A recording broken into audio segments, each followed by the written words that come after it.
కష్టాల్లో ఉన్నానని కన్నీళ్లు పెట్టుకుంది. ఇంట్లో పని ఏదైనా ఉంటే ఇవ్వమంది.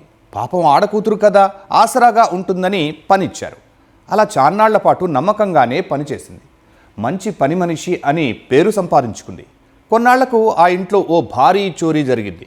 యజమానులు పోలీసులను ఆశ్రయించారు. వారు దర్యాప్తు చేసి అసలు నిందితులు ఎవరో తేల్చేసరికి అంతా అవాక్కయ్యారు. ఇంతకీ ఆ పని మనిషి ఎవరు? ఇంట్లో జరిగిన దొంగతనంలో నిందితులెవరు? దర్యాప్తులో పోలీసులు ఏం తేల్చారు?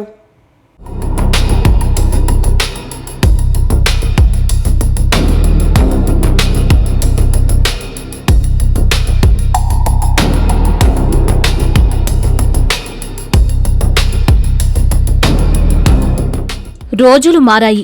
గతంలోలాగా ఉమ్మడి కుటుంబాలు లేవు. అంతా చిన్న కుటుంబాలే. లంకంత ఇల్లు ఉన్నా అందులో 2-3 ఉంటారు.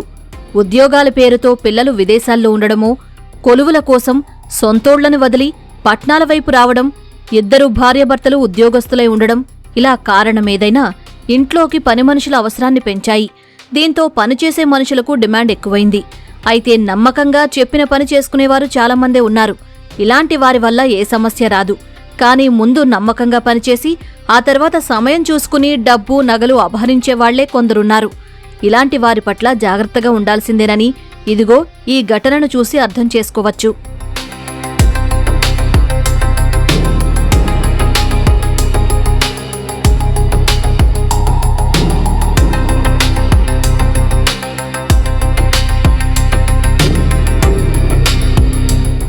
భద్రాద్రి కొత్తగూడెం జిల్లా ఇల్లందు.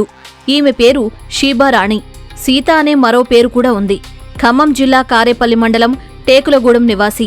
ఇల్లందులోని కాకతీయ నగర్లో ఓ వృద్ధ దంపతుల ఇంట్లో షీబారాణి పనికి కుదిరింది. కుమారులు విదేశాల్లో ఉండడంతో తల్లిదండ్రులకు సాయంగా ఉండేందుకు షీబాను పనికి కుదిర్చారు. చాలా రోజుల పాటు ఎంతో నమ్మకంగా పనిచేసింది. ఇంట్లో ఓ కుటుంబ సభ్యురాలుగా కలిసిపోయింది. బాగా నమ్మకం కుదిరాక అసలు రంగు బయటపెట్టింది. ఇంట్లోని బీరువాలో విలువైన బంగారు ఆభరణాలు ఉన్నాయని తెలుసుకుని వాటిపై కన్నేసింది.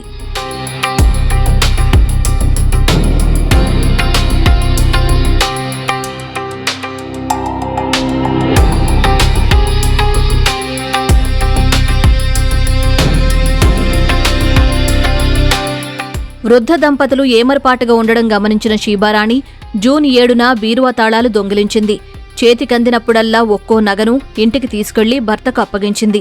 ఇలా ఒక్కొక్కటిగా 105 గ్రాముల బంగారు ఆభరణాలు దొంగిలించింది. ఇల్లందులోని ఒక ప్రైవేటు బ్యాంకులో ఆభరణాలను తనఖా పెట్టి వచ్చిన డబ్బులతో వారిద్దరూ తమ అవసరాలకు వాడుకున్నారు. ఇంట్లో బీరువాలో భద్రపరిచిన నగలు కనిపించకపోవడంతో వృద్ధ దంపతులు గొల్లుమన్నారు. పోలీసులను ఆశ్రయించి ఫిర్యాదు చేశారు.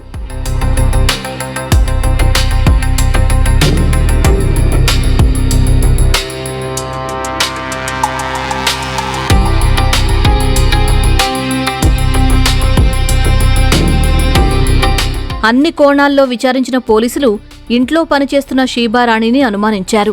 నిందితురాలు ఆమె భర్త రాజశేఖర్ వారి వద్ద ఉన్న ఆభరణాలను ఖమ్మంలో విక్రయించేందుకు సిద్ధమవుతుండగా పోలీసులు అదుపులోకి తీసుకుని విచారించారు. దీంతో గుట్టంతా బయటపడింది. ఇద్దరిని అరెస్టు చేసి 90 గ్రాముల విలువైన 10 బంగారు ఆభరణాలు స్వాధీనం చేసుకున్నారు. ఇంకా 15 గ్రాముల బంగారు ఆభరణం రికవరీ చేయాల్సి ఉంది. ఆ ఇంట్లో పనిచేసే వేమూరి శివ ఎలియాస్ సీత ఆమెను తీసుకురొచ్చు అనే దానిపైన క్లూస్ లాగి ఆమెని తీసుకొచ్చి ఇంట్రాగేషన్ చేస్తే ఆమె పూర్తిగా ఆ ఇంట్లో ఏదైతే 10.5 తులాల దొంగతనం జరిగిందో ఆమెనే తీసినట్టుగా ఒప్పుకుంది. దాని తర్వాత ఆ బంగారు ఆభరణాలు ఓ 2 ప్లేసులలో దాచిపెట్టడం, ఓ దగ్గర తాకట్టు పెట్టడం, మిగిలిన బంగారం కూడా ఖమ్మంలో అమ్ముకుందామని చెప్పేసి ప్రయత్నం చేస్తుండగా మన పోలీసు బృందం పట్టుకొని 9 తులాలు రికవర్ చేయడం జరిగింది. మిగతా 1.5 తులం కూడా ఓ దగ్గర తాకట్లో ఉంది. అది కూడా అతి త్వరలో లీగల్గానే రికవర్ చేసుకుంటాం. అతి నమ్మకం అనర్థదాయకమని, ఇంట్లో పనిచేస్తున్న వారి పట్ల అప్రమత్తంగా ఉండాలని పోలీసులు సూచించారు. ఇప్పుడు నుంచి ఎవరైనా ఇంట్లో పని మనుషులు కానీ కూలీలను పెట్టుకునేది ఉంటే ఖచ్చితంగా వాళ్ళ పూర్తి వివరాలు, వాళ్ళ చరిత్ర అవసరం అనుకుంటే పోలీసు వెరిఫికేషన్ చేసి పెట్టుకుంటే మంచిది. అదేవిధంగా అందరూ కూడా సీసీ కెమెరాలు పెట్టుకుంటే ఇంకా చాలా మంచిది.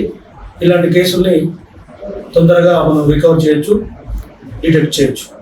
పని మనుషులమంటూ వచ్చి సమయం చూసుకుని డబ్బు నగలు కాజేస్తారు. ఒక్కోసారి యజమానులు అడ్డుపడినప్పుడు అంతమొందించడానికి కూడా వీళ్లు వెనకాడరు. అందుకే ఇంట్లో పనికి కుదుర్చుకునే ముందు అన్ని వివరాలు తెలుసుకోవాలని, లేదంటే చిక్కులు తప్పవని పోలీసులు హెచ్చరిస్తున్నారు.